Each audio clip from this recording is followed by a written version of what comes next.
act upon this. Establish theories and act according to those theories. Hypotheses. Right? So our action is either based on a reward or punishment. Obviously. So action has a motive. That is, I am acting according to my desire, my pleasure, my past memories, or I am acting according to some principle, some ideal. But I am not acting, I am acting according to something. I wonder if do we understand this? So, can the mind be free of the past and the future and act? This is very,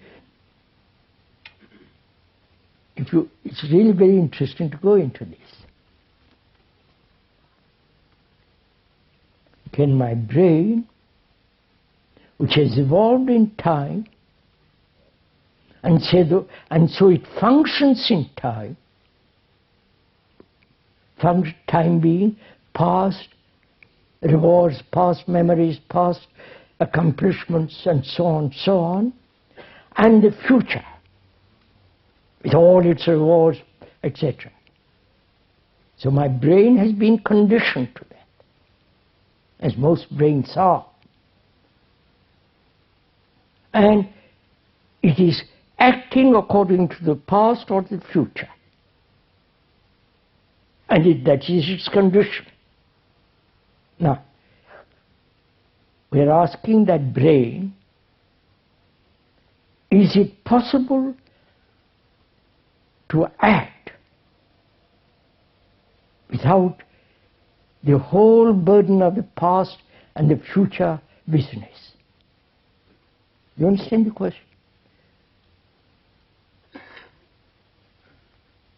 We'll come back to that. And the questioner asks, violence. He uses the word violence. What is violence? Physical violence, killing each other, hurting each other, maiming each other. Physically, by word, by a gesture, by a look, right? We hurt each other. And what is violence? That's also part of violence. The word, the gesture, the blow, the bayonet, the bomb. And also, is there not violence when we imitate people?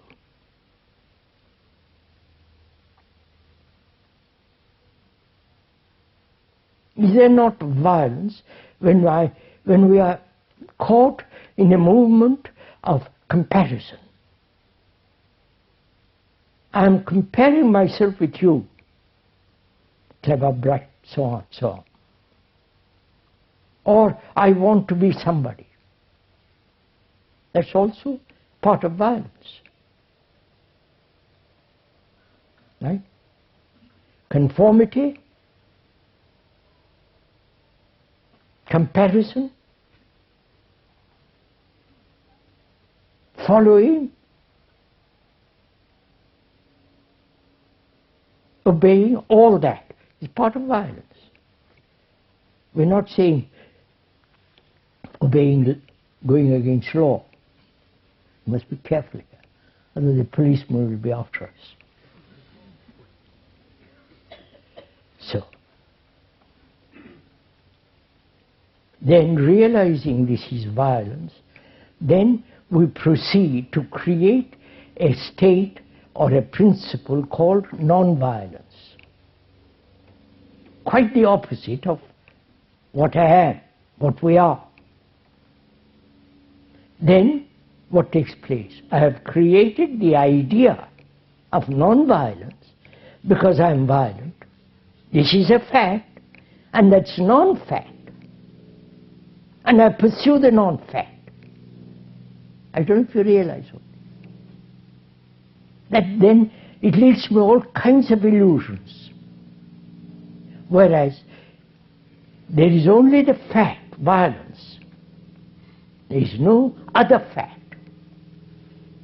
Now, to understand the nature of violence, to go into it, to encompass the whole content of that word,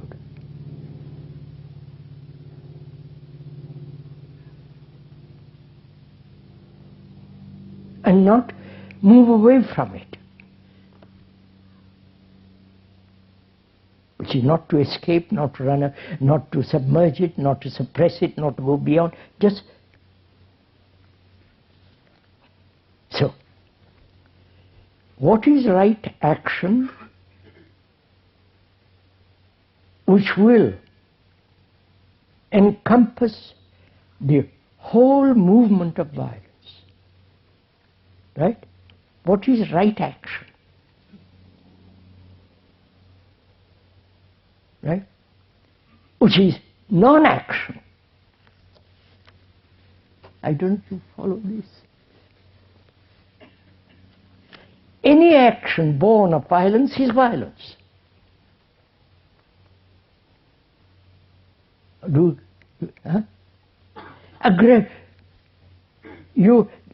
One country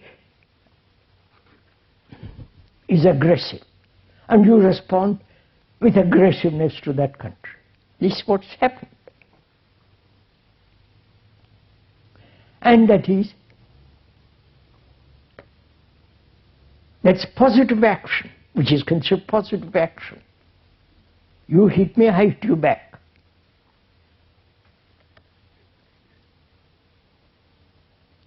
But seeing the whole nature of violence, observing it closely, there is only a state which is non-action.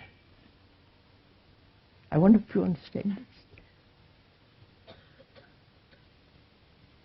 What is considered positive action with regard to violence in the ordinary accepted traditional sense is to retaliate. Right? This has been our tradition.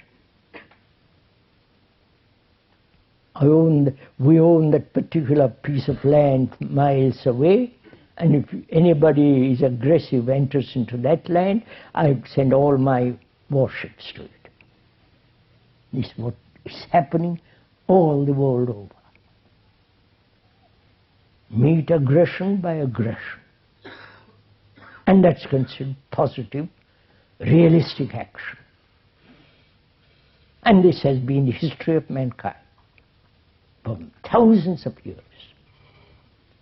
So when one investigates into this whole problem of violence, any movement from violence is still violence, right? If one understands this. Therefore, when there is violence, no response to violence, which is the most positive action, right?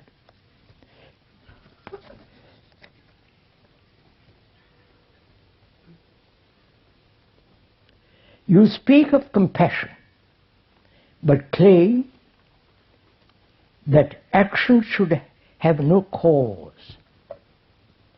In what way does compassion act without being a cause of action? You speak of compassion. I'll go into it. You speak of compassion, but claim that action should have no cause. In what way does compassion act